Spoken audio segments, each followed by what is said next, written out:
Hello, my name is David Kopsi. I'll be doing a portfolio presentation for the assessment class. The items that I will be talking about today are in particular will be for Tammy Gorski's information off of the artifacts. I'm going to do the best I can to try to cover everything, but I think the focus is supposed to be on the SUDC or on the things that are artifacts for Dr. Gorski. Okay, we're going to start with the portfolio.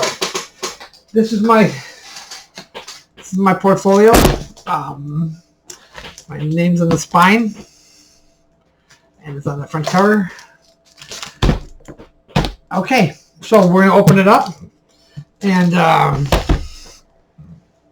what I have here, first thing I have is the table of contents, and this is the table of contents.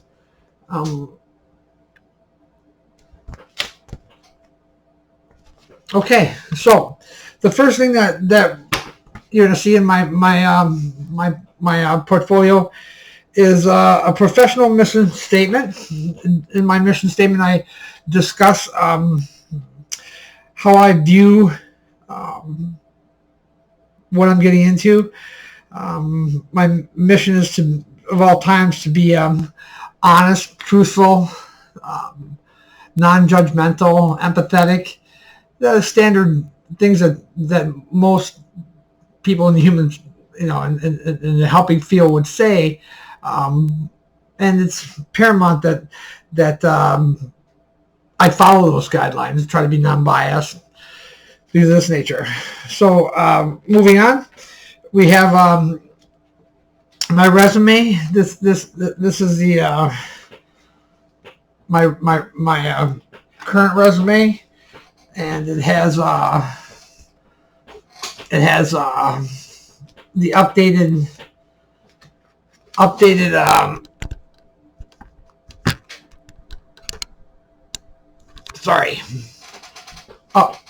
updated classes, updated schedule of graduation, and then after this, we're looking at a cover letter.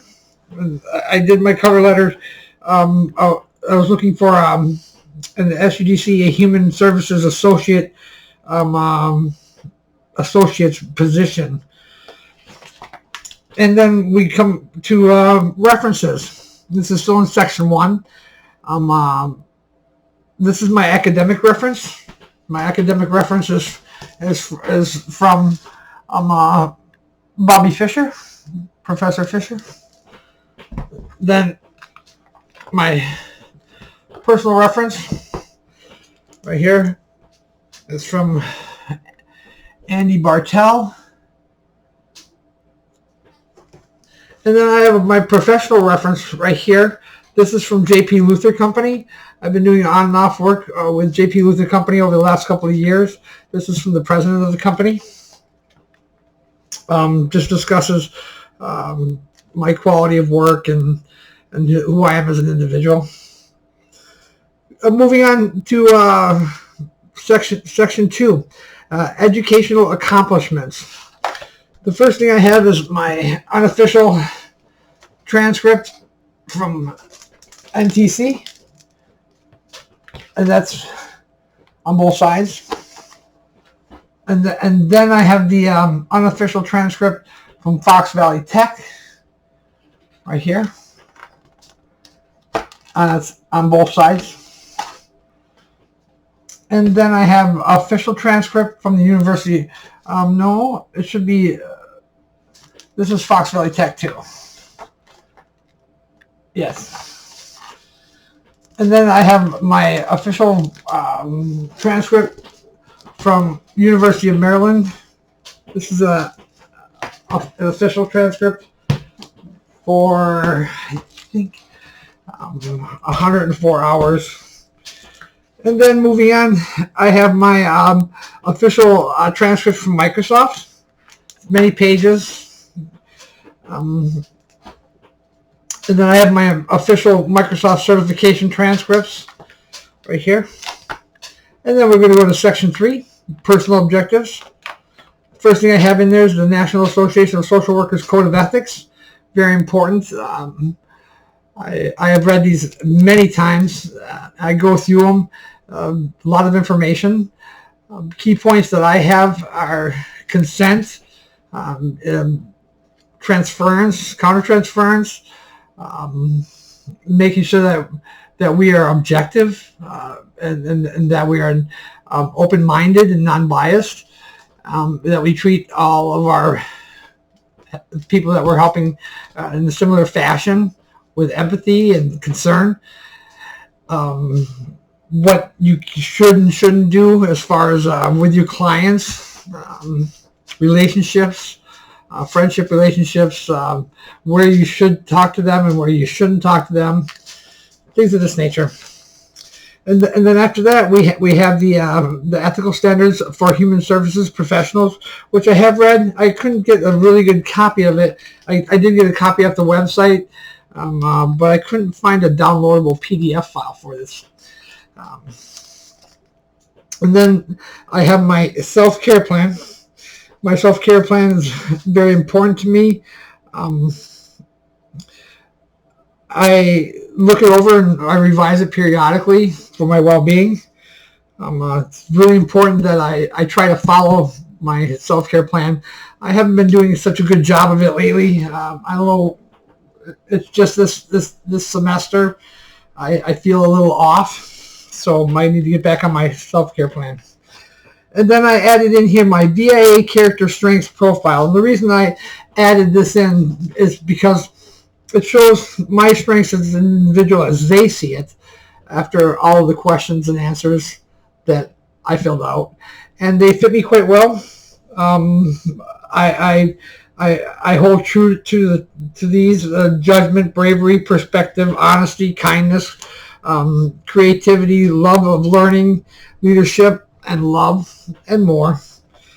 Moving on, we're going to go to section 4, work samples.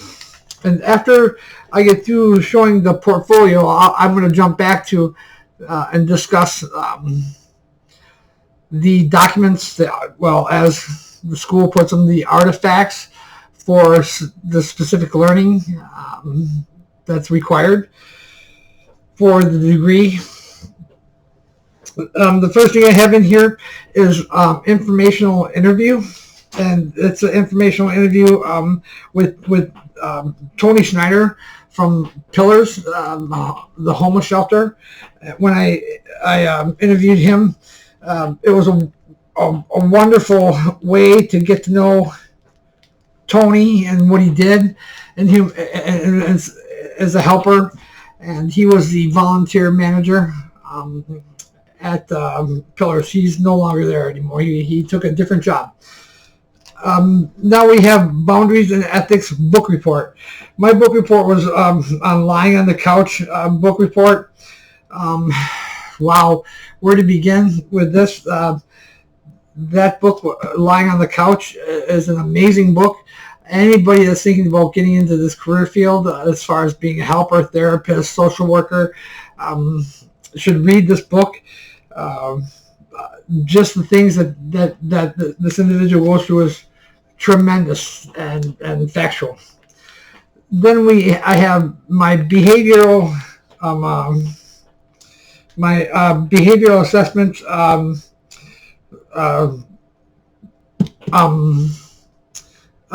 final case study. That's right here. Then I have my human sexuality final evaluation paper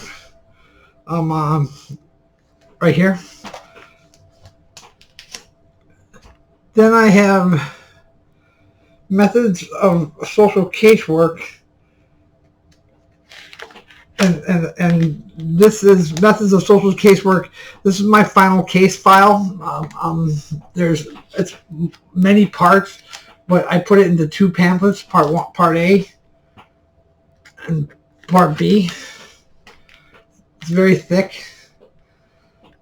And then I have in here my diversity project, and first I have the diversity project from my diversity class here, which was a wonderful class. Opened my mind up to truthfully looking at individuals completely different and trying to find out their cultures, their beliefs, their core values to the best of my ability before I approach them. And I find that there's a lot of just a great deal of cultural barriers. For instance, not being able to look Japanese children and adolescents do not look their elders in the eyes. And to me, when I talk to my children, I expect them to look me in the face and the eyes so I can see if it's getting through. But to them, that's a sign of disrespect. Also, I was talking to a young lady from one of Zimbabwe, I believe, and she said that she has to sit down by her father's feet at dinner time, and they're not allowed to talk unless talked to. So when you have a person like that come into therapy, first of all, if I'm a man and they're a woman and they're from that part of the world, I'm going to run into some barriers where she may, if it was a female, she may not want to talk to me because she might feel that I am going to, look down on her or, be better than her. And that's, culture. And then I had my personal theory essay from Theory and Tactics. I really enjoyed this. Trying to develop my own theory. It was impossible. What I did do is take the best of all of the complexity of the theorems, and I kind of made my own toolbox with it. So I would have to say that through all of this, I believe that cognitive behavioral therapy works wonders. I would really like to try the chair technique, the empty chair technique. There's a lot of things I'd like to try, but most of all, I wrote most of my write-up on cognitive behavior therapy. I'm a firm believer in it. I've been through it. I do it, and I tried to feed from there. Then I have group counseling methods, dual diagnosis group project final. And this was for group counseling methods. I put in what I had. The paperwork had some other document. When I went through it, that document did not exist. So I used my dual diagnosis group project. This was my final project. It's quite thick. And then I have issues in child maltreatment, and this is the Turning Stones book report, another great book. That goes through the life of a Midwestern gentleman trying to get into or starting in social work, and all of the challenges and ethical core values of his that are beat down. And when we talk about our core value system and biases and how we need to adjust not change our core values. We can keep our values, but we have to know from the get-go that other people are going to have a different perspective, different values, and different strengths, and how they tend to deal with those is going to be different than how everybody deals with them. So being open-minded, being non-judgmental, I think is very important. Listening, active and passive listening, very important. Then moving on, I don't want this to be as long as I already did this video presentation one time. It was 57 minutes and I forgot to turn the microphone on.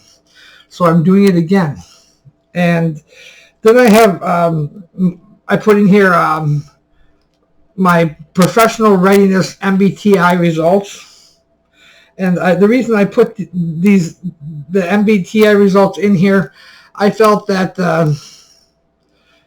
it was a good starting point for me to look at a roundabout generalization of what a person that answers questions like I did turns out.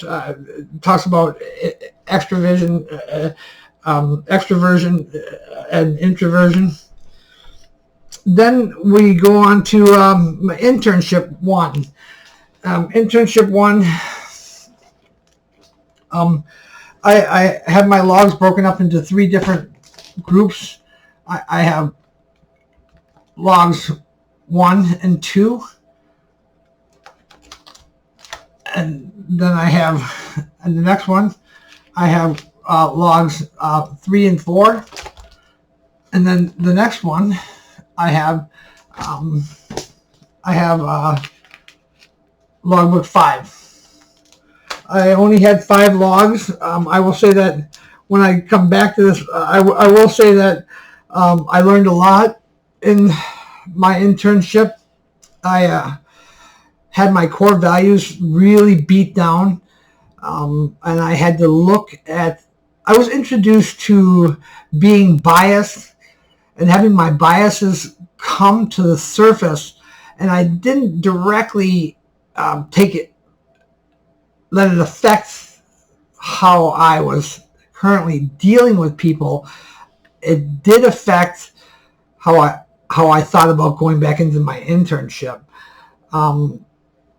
My core values, some of them are hardcore ingrained in me, and unfortunately, I know that people commit crimes against sex crimes against humanity, and people commit violent crimes and domestic violence crimes against humanity. And those people that commit those crimes, in my book, if they're 100% factually found guilty, and we know it, I have a hard time finding a place in my values where I would want to work with these individuals. Now, I'm not supposed to be picky and choosy, and I know that I probably won't be throughout my career. And I'm going to run into areas within my core value system that I'm going to have biases with. But it took me almost 3 months to come to terms with the fact that I was working with individuals that had committed sexual offenses against minors and murder. And these are things that I had not anticipated running into this. I mean, I'm 53 years old, and I don't know any rapists or murderers, and I've never met any. And in the homeless shelter during my internship, there were 11 registered sex offenders in there, and it really affected me as far as what I originally thought of the individual and then what I thought of them afterwards. And I had to fight that and work with them core values. And I will say that Dr. Gorski helped me out the most when she said that I need to separate the offense from the individual, look at the individual in the here and now. What can I do for you right now? You're here now.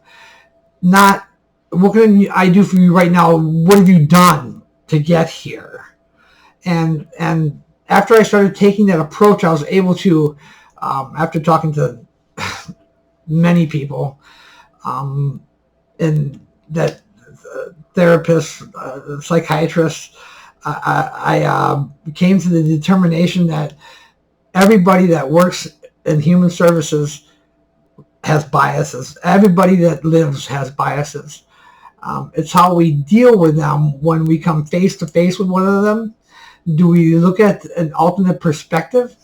Do we try to get past what we believe and look at what the values of the client is? And I would have to say that yes, we need to put our values on the back burner.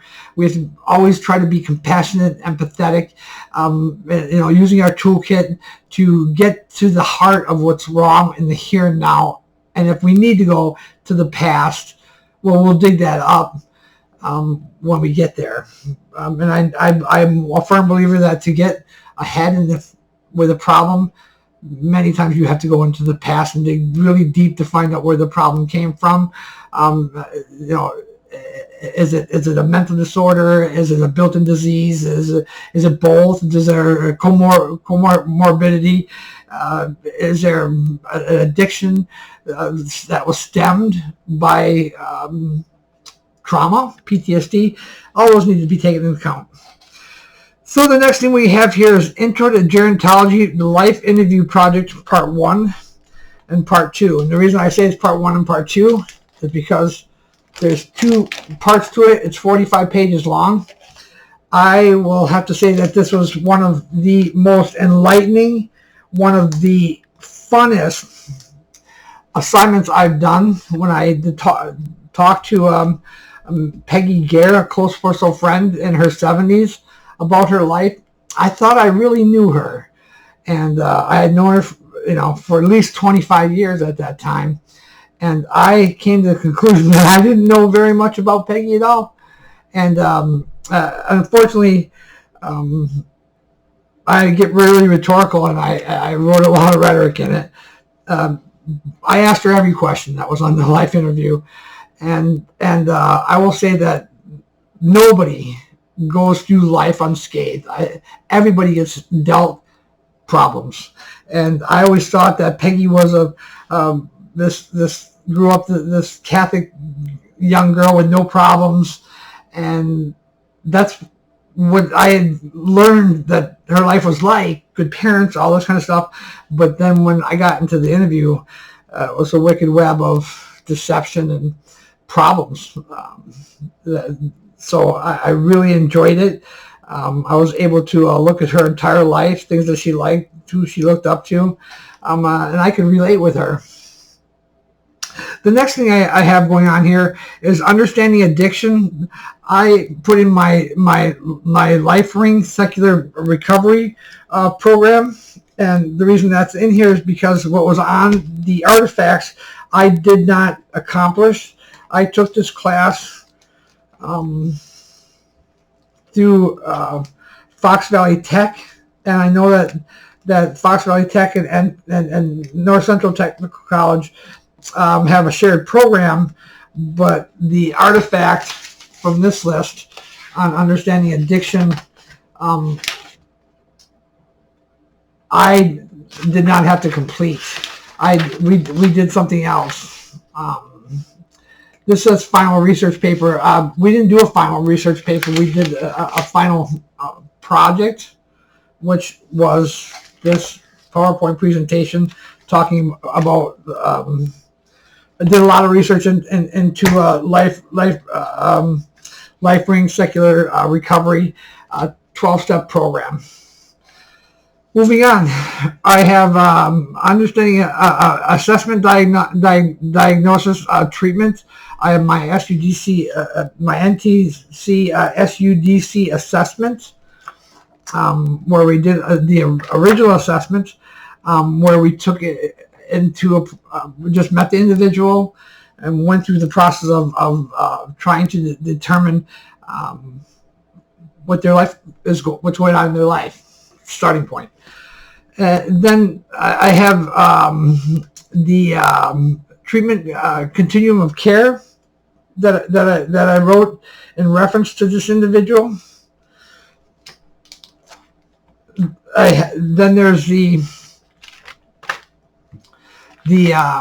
assessment diagnostic Wisconsin Uniform Placement Instrument, which helps us govern and find the correct treatment program that we believe, after determining with formal assessments where the client is at.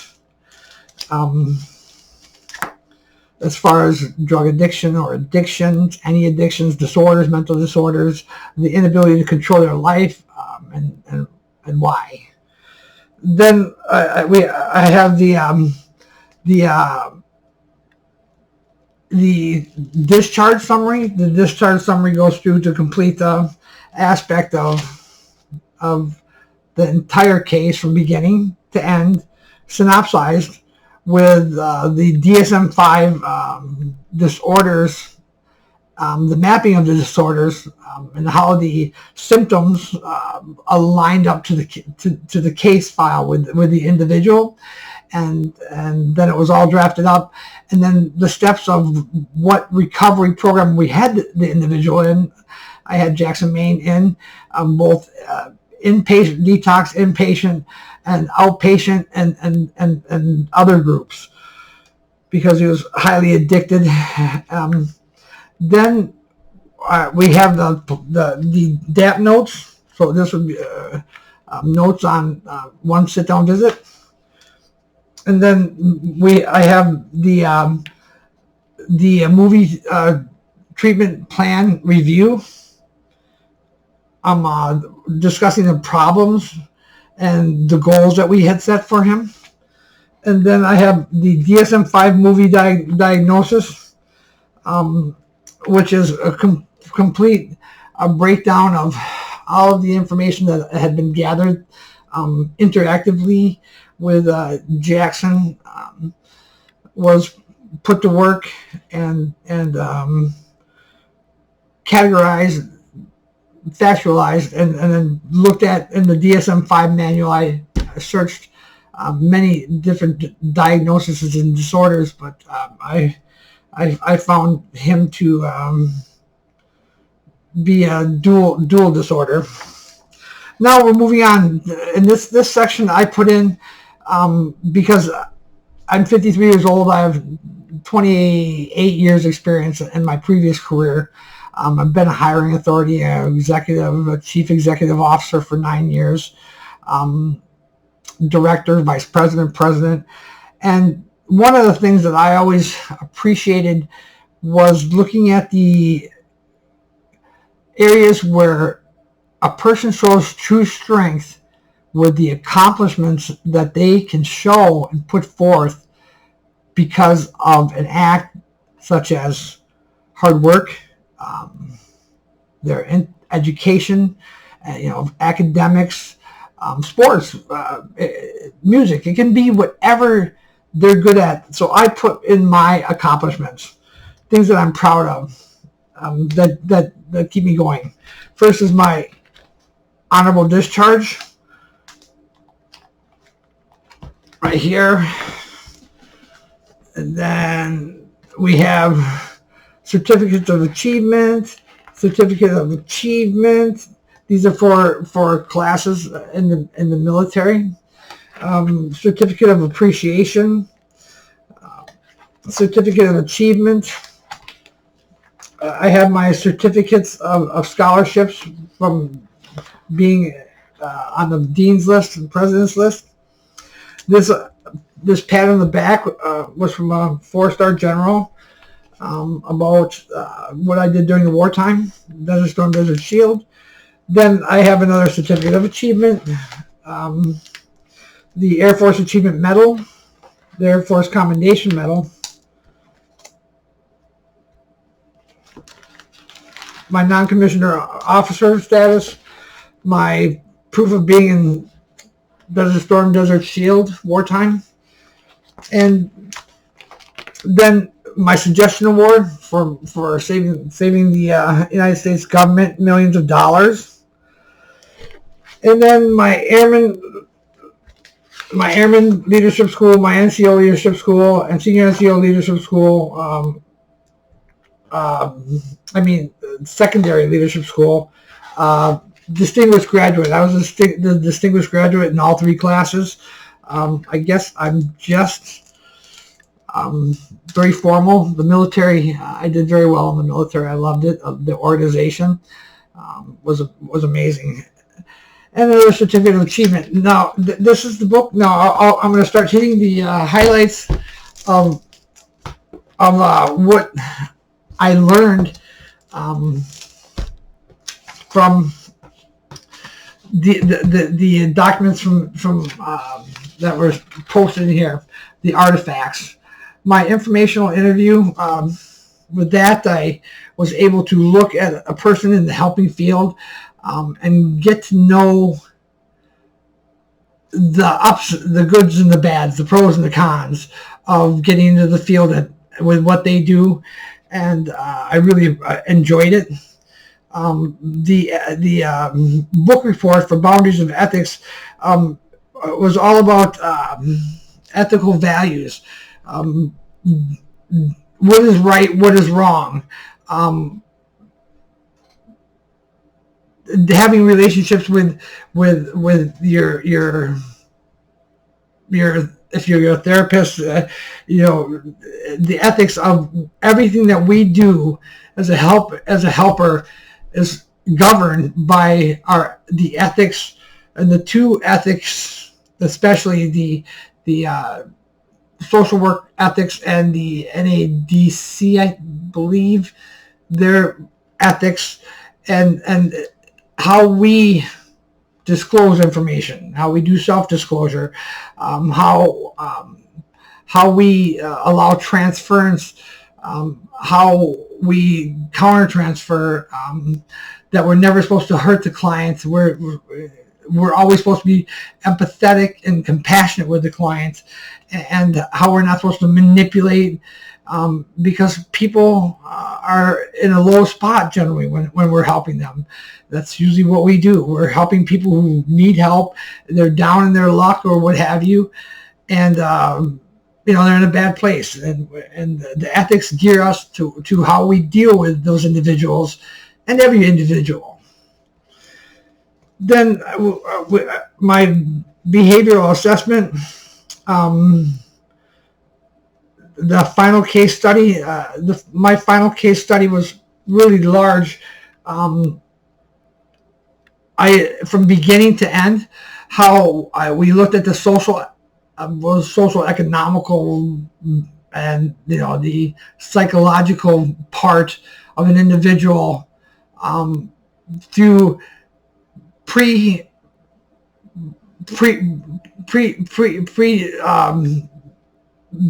being classified with a disorder, through the entire process of this is what the disorder is, what are we going to do for this disorder, how we're going to deal with the disorder, what we can do to help the client and the family and all the other individuals, how we're going to help them get through this, and upkeep and maintenance, following through and maintaining it.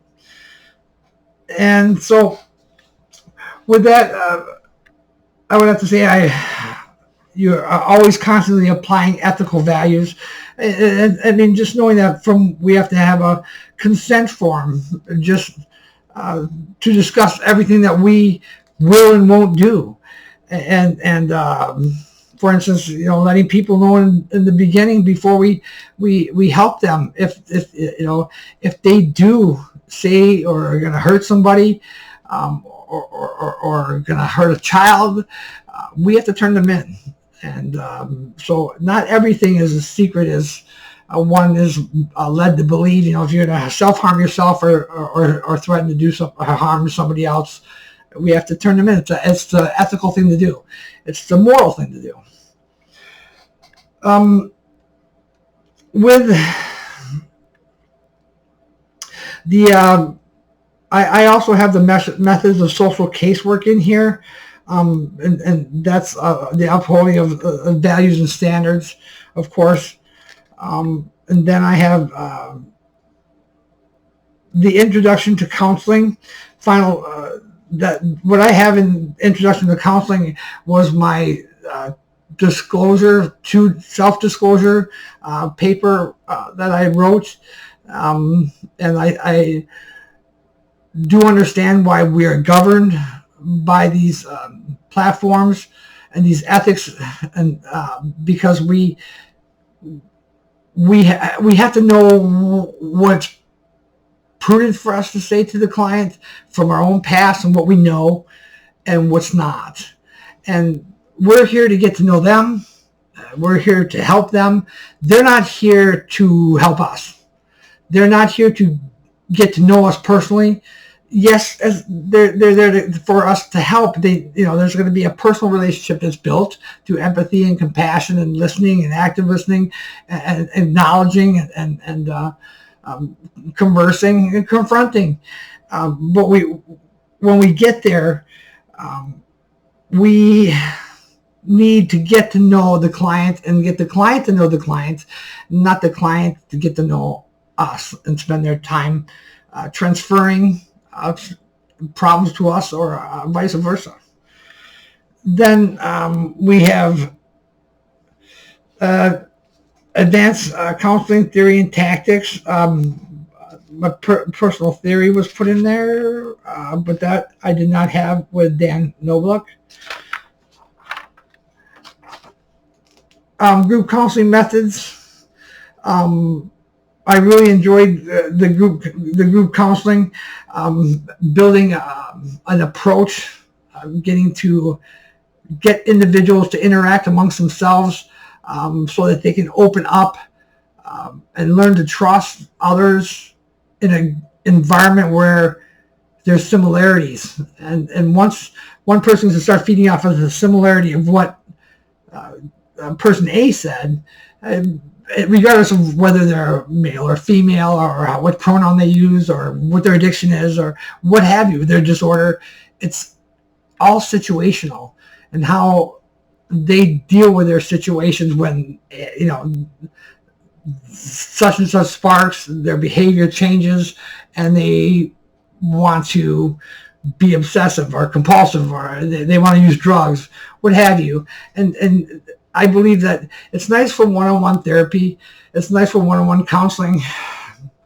You can direct and formulate questions based upon what the user, what the individual, your client says. However, in a group forum, the group can elevate the conversation to such a point that if you let the conversation flow naturally, without, of course, you're going to have without confrontations and arguing and things of this nature, people start to spark up and say, oh yeah, that happened to me, or yeah, this is how I deal with this, or this happens to me all the time ethically. My values, my core values are say I should do this, and I use, like, for instance, I'm a recovering addict, and I used one time, is it all to waste? And then the group is going to say, hey, I fell off the wagon a couple of times, and it's not, you're not a waste. You didn't waste anything. You're still pushing forward, and they can build, they can find trust and they can feel comforted just knowing that others in the group are experiencing like items. And then we go into demonstrating professionalism, how we adhere to the workplace environment, talking about people, not talking about people, using our ethics, keeping our mouths shut. When people tell us things, it's supposed to be kept in confidentiality. And by that, I mean, even things in passing. We need to be trustworthy individuals. We need to be honest and use integrity and know what we can say and what we can't say. And of course, there's going to be times when we're going to have to hold our tongues and bite our lips and not say things that could be harmful or hurtful. We always got to be on the lookout for what the client is going through, and not rock that boat, but to steady the water, not cause harm. Did a lot of research into every paper that I wrote. Everything's got references. I'm a firm believer in facts. Without facts, we can't. Without academics, we can't build off of facts to become more intellectual and open our minds up to different perspectives. And education has been key to me being able to be more non-judgmental, because knowing that a fact for you could be a different fact for me. And people say a fact is a fact, well, or a true fact. I hate that. There's no such thing as a true fact. It either is a fact or it's not a fact. So it's true or false. But dealing with the facts through honesty and using our toolkit with whoever we're talking to, a small child, somebody in their 80s, we have to come to a level of understanding through our behaviors, so that we, as the helper, don't seem to be losing control of their situation. We must always act in the best interest of the client, and constantly acknowledging and letting the client know that we are understanding, empathizing, even sympathizing with their situation, and we understand it. The key point, I think I have to say with all of this, is true compassion, using your core values, ethics all along the way. You can't have enough ethics involved. We should always be a judge. Before we say something, we should always be thinking, is that necessary? Did I say that correctly? Nowadays, just for instance, with pronouns, how we address individuals. Let's say I'm talking to somebody who's transgender. I'm not transgender. I know very little about it. But when we don't know something about an issue with our client, we need to research more. We need to constantly be upgrading, attaining education, going to seminars, broadening our minds, broadening our approaches, trying to open ourselves up to thoughts and ideas and theories that we may find to be defunct. But we should look at them openly and see how they work with individuals. Everybody's individual plan it's all individual. Then I have my internship logs. There isn't a lot that I didn't do during my internship. I empathized. I was compassionate. I was caring. I listened. I helped individuals. I helped de-escalate a lot of situations. Helped individuals with their feelings of addiction. I did a lot of sitting and listening.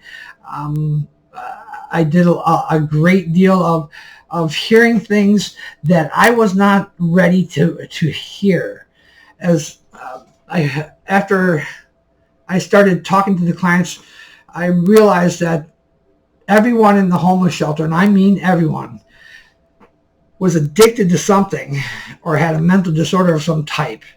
So many people are getting washed through the cracks because either A, their disorder has never been diagnosed, or B, they have a diagnosed disorder and they can't medically take care of it, or they're not cognitive, they're not competent to take care of it. And these are areas where, in the line of social work, we deem through case management, case workload,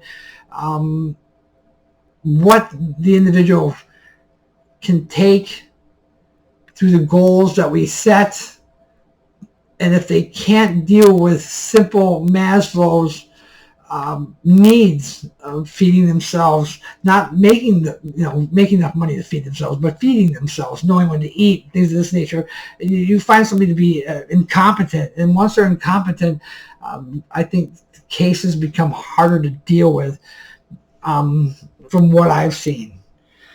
Back to the internship, the logs, I logged everything. Anytime anything happened, I talked to a client about their laundry was missing, something was stolen, they used today and they didn't want to, they were sexually molested, they have PTSD, you name it. I mean, so much. I heard so much in that shelter and had to deal with so many different, the array of issues was just tremendous to me.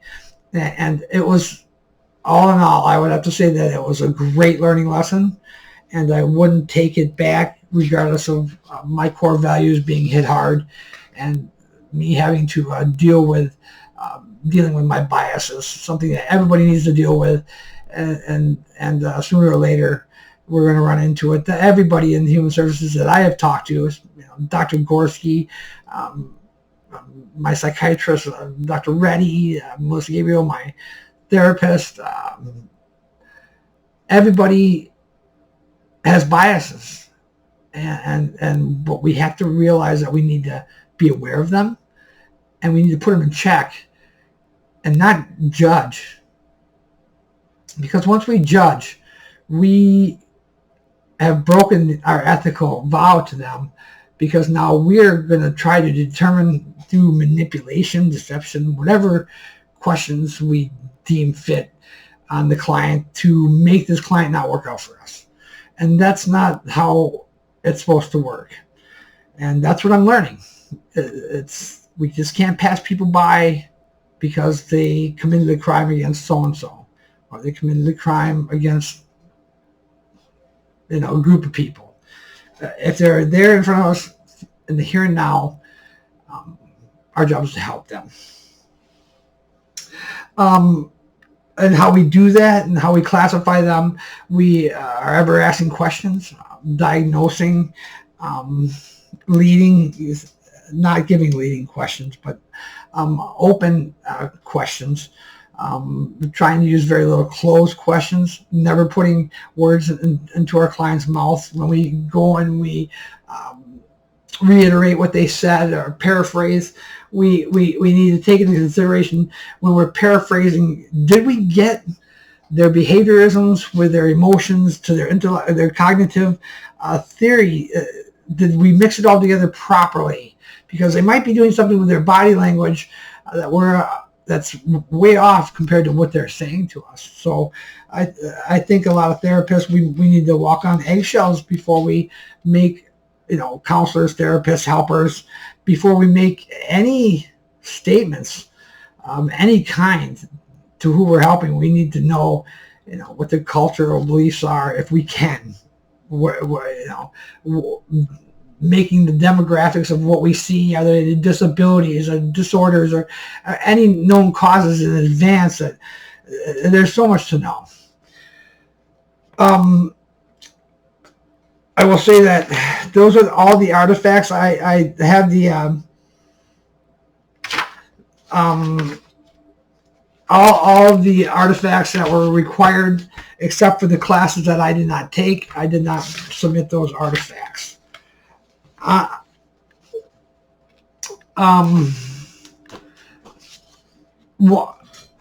of the things that I like the best about, that I enjoyed the best about this term was the majority of the research that had to be done. I was not aware of how many facilities and places there are for recovery, for medical attention, for detox, for people with mental disorders. There's just a great deal of help and assistance out there. So-and-so's the standard needs aren't being met, and your case manager, we have to make sure they have food and water and that they have a place to sleep and shelter before we can say, hey, you need to get a job. Because if their Maslow's needs aren't met, why would they get a job? So, how can you hold a job if you can't eat every day? So, understanding where your client is at, case management, caseload,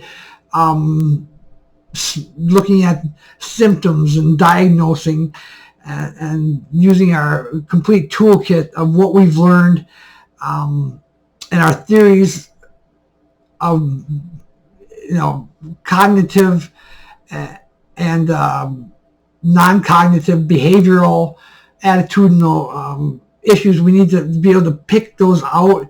We need to constantly be reading our DSM for updates. And with that being said, I will have to say that I am going to conclude this, because this is my second attempt at this. The first one, like I said, I forgot to have the mic on. Again, this is David Kopsi, and this is for assessment, diagnostic, and treatment class. This is for the Readiness class with Professor Bobby Fischer and Tammy Gorski, Dr. Gorski. All right, thank you very much. You guys have a super fantastic day.